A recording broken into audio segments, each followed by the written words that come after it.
Europe 1, Culture Média. Thomas Hill. Et on démarre bien sûr cette émission avec la session de rattrapage de Jean-Luc Lemoyne. Et alors Jean-Luc, ce matin, nous recevons Faisal Ziraoui, l'homme qui a inspiré le nouveau documentaire de Canal+, Zodiac, l'obsession.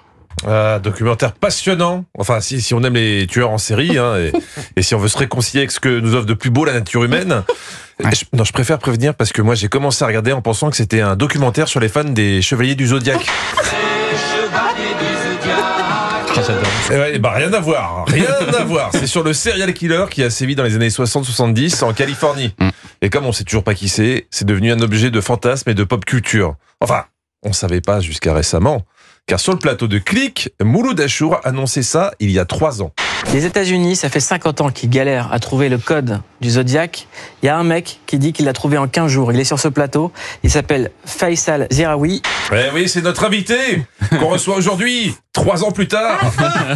Culture Média, toujours à la pointe de l'actualité. Non, je plaisante, car en fait, Faisal vient nous voir pour le documentaire inspiré par son livre et ses recherches. Vous vous rendez compte que grâce à Faisal, on va peut-être enfin pouvoir arrêter quelqu'un qui est sans doute mort.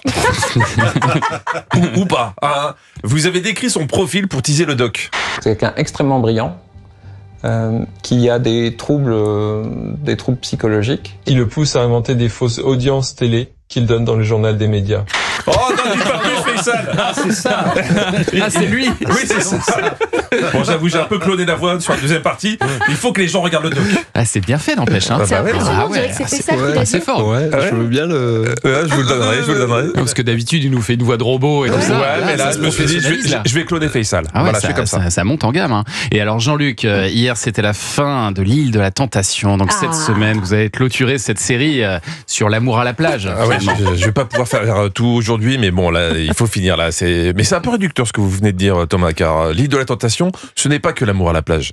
C'est aussi l'amour dans un bungalow, l'amour sur un transat, l'amour sur un jet ski, et évidemment l'amour dans le sable pour avoir les fesses qui ressemblent à des escalopes milanaises. Vous le savez, la signature de l'émission, c'est les couples viennent chercher des réponses à leurs questions.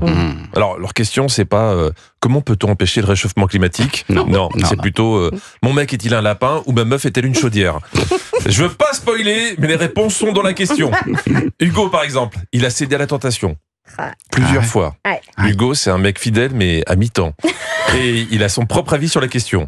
Mais je considère que les paroles restent pires que les actes. En tout cas, je pense même que je préférerais voir un rapprochement physique plutôt qu'encore des paroles dures à entendre.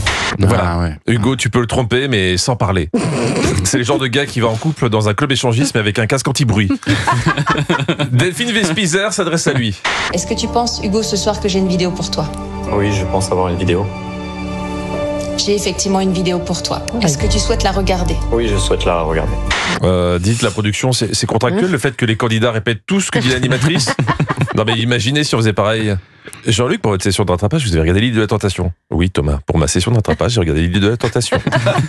Nous aimons beaucoup cette émission avec Anissa, Jean-Luc. Oui, moi aussi, nous aimons beaucoup cette émission avec Anissa, Jean-Luc. Hugo est fiancé avec Marine, donc il est en date avec Catel.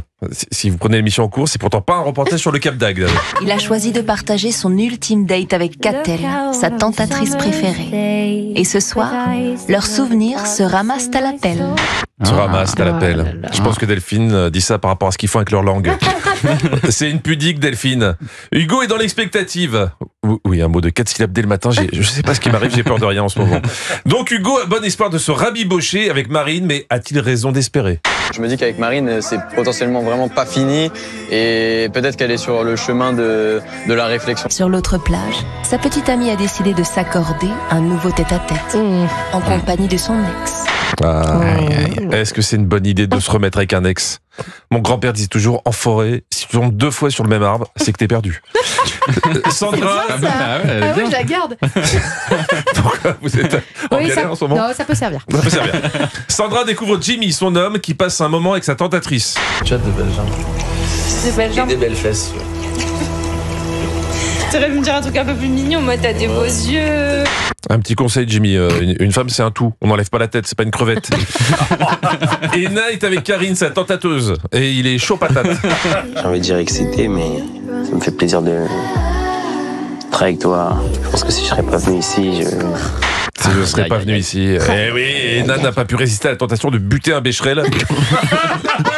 Adieu, petit Becherel. Repose en paix au paradis de la syntaxe. L'île de la tentation, c'est un accélérateur. Cory a cédé la tentation avec Nasser et au bout de quelques jours... Et c'est Nasser qui m'a parlé de présenter aux parents, mariage, enfants. Oui. L'île de la tentation, c'est la seule émission qui dure 15 jours et tu reviens avec 3 enfants, un crédit immobilier et des vergetures. Je vous finis ça bientôt. Ah, magnifique. Ah oui, on va en avoir encore alors. Bah oui, là, il va falloir clôturer tout ça. Il reste des histoires de tentateuses. Merci Jean-Luc Lemoyne, qu'on retrouve donc demain en replay sur europe1.fr. Et Jean-Luc, vous serez en spectacle ce vendredi à la Comédie de Toulouse, le 4 avril au Théâtre Le Paris à Avignon et le 5 à l'Orgue.